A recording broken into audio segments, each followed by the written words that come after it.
Now, back when the prequels first came out, Hayden Christensen, and certainly other cast members, took quite a bit of, shall we say, flack from the fans over their performance and or the characters in general. There were those who thought that Hayden did a horrible job acting and that he was just too whiny or just all wrong for the part of Anakin Skywalker, or that the character and story were poorly written in general.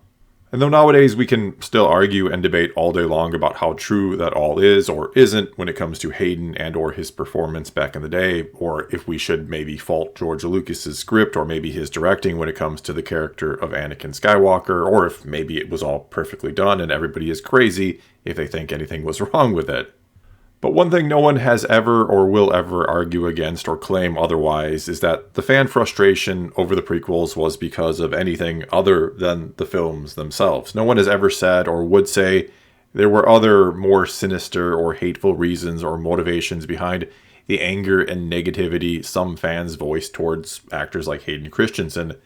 For better or worse, as silly as it may sound to some, they were just mad over Star Wars. Which by no means is an excuse for poor behavior or to condone those who took their criticisms way too far or made their attacks a little too personal towards some of these actors like Hayden. Critiquing and being frustrated at him or the films and saying as such is one thing, getting truly angry at someone who was just trying to do their job is another. But that said, to suggest the backlash Hayden faced was anything beyond fans upset over Star Wars itself, the story and the characters, mainly his character in this case, that there was any other motive for it would be pretty ridiculous. Even Hayden Christensen himself, when asked about it in a recent interview with The Guardian, said of all the backlash back then that, I think it just goes back to the sort of ownership that people feel towards these characters. It's almost like public domain.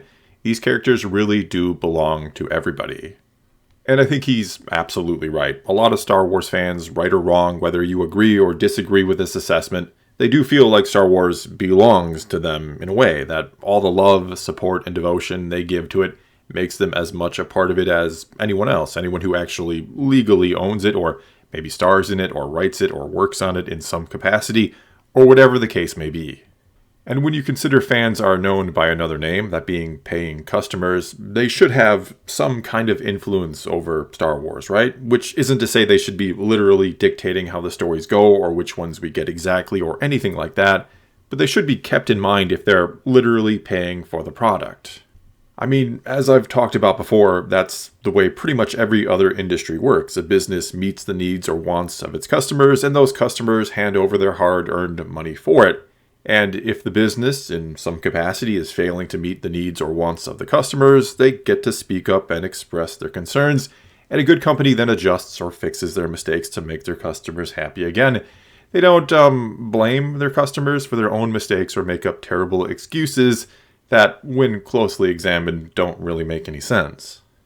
Kind of like how, after the sequel trilogy faced quite a bit of fan backlash, excuses were made usually by the media about why some fans didn't like the films. And those reasons, unlike the prequels where everyone just kind of seems to agree bad movies were the root of everything, even if you don't agree with that particular assessment yourself, well, this time they had nothing to do with the quality of the films, and instead had everything to do with some sort of deep-seated evil within the fan base itself. This time it somehow wasn't the characters and story people were upset about. It was just the race and or gender of some of the characters.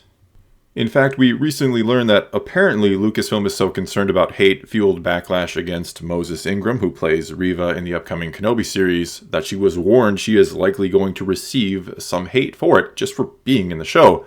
That, to quote her from an interview with The Independent, it was something that Lucasfilm actually got in front of and said, "This is a thing that unfortunately likely will happen, but we are here to help you. You can let us know when it happens." Later in that same article, she would then go on to say, "Obi-Wan is going to bring the most diversity I think we've ever seen in the galaxy before. To me, it's long overdue. If you've got talking droids and aliens but no people of color, it doesn't make any sense. It's 2022, you know. So we're just at that beginning of that change, but I think to start that change is better than never having started it." And look, no offense intended to her at all. She seems like a lovely young woman from all the interviews I've seen of her, and I do get what she's trying to say here, and there is merit in it.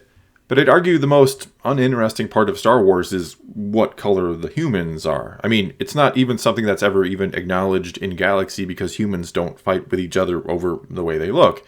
Mainly because, yeah, it is filled with aliens and talking droids, most of which humans also get along with and live side by side with. And no, this isn't any kind of strange argument here that all humans should be white. Quite the opposite, really. I mean, when you consider that humans are the most populous species in the entire Star Wars galaxy, coming from many, many different worlds across it, they of course should come in all shapes, sizes, colors, beliefs, and so on. That feels like a given and should be shown on screen, absolutely.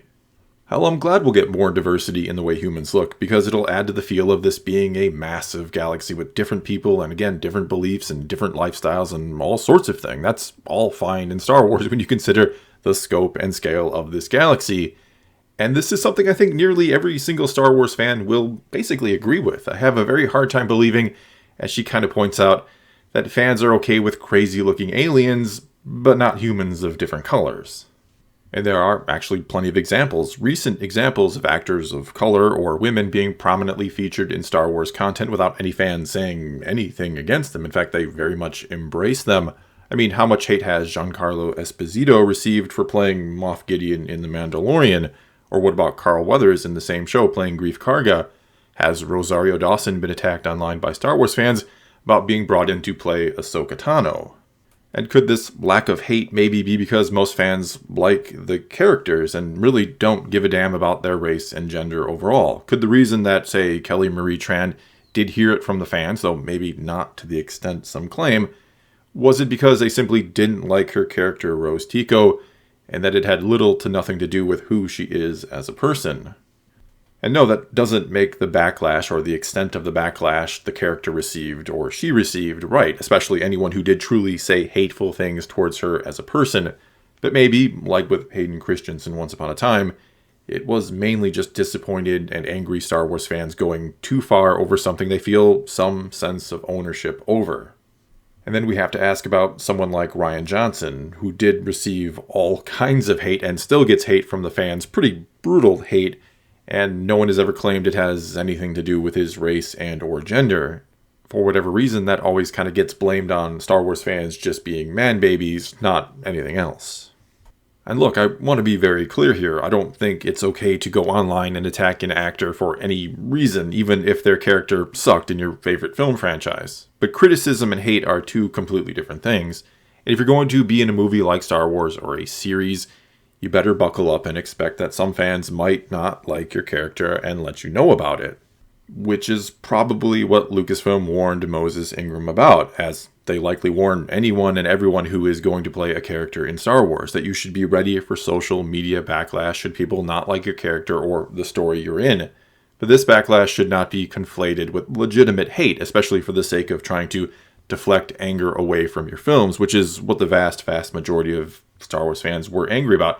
They directed their anger at the movies, and it was claimed to be aimed at something else, which again doesn't excuse people who actually were hateful towards anyone.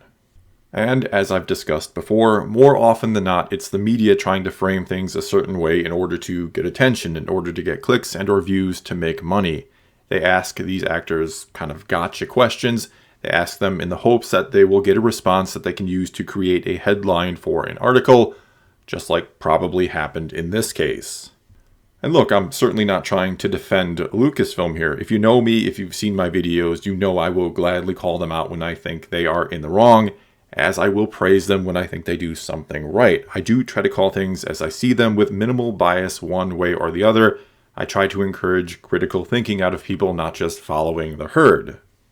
Anyway, I'm sure again that Lucasfilm in this day and age of the internet, they warn everyone, no matter what their race and gender is, that their life is about to change in ways they can't imagine for just being in Star Wars, that a whole fan base is about to start paying attention to them, and if they don't like your character or your performance, you are going to hear about it, and maybe a little rudely or personally at times, which again, doesn't make it right, but for better or worse, that does just come with the territory of fame. That is just part of the deal, which, once again, it does not make it right, but it doesn't always make it hate. Well, that's all I've got for you this time. Now it's your turn to tell me what you think about any and all of this, so leave your comments below. Let's talk some Star Wars, and until next time, thanks for watching.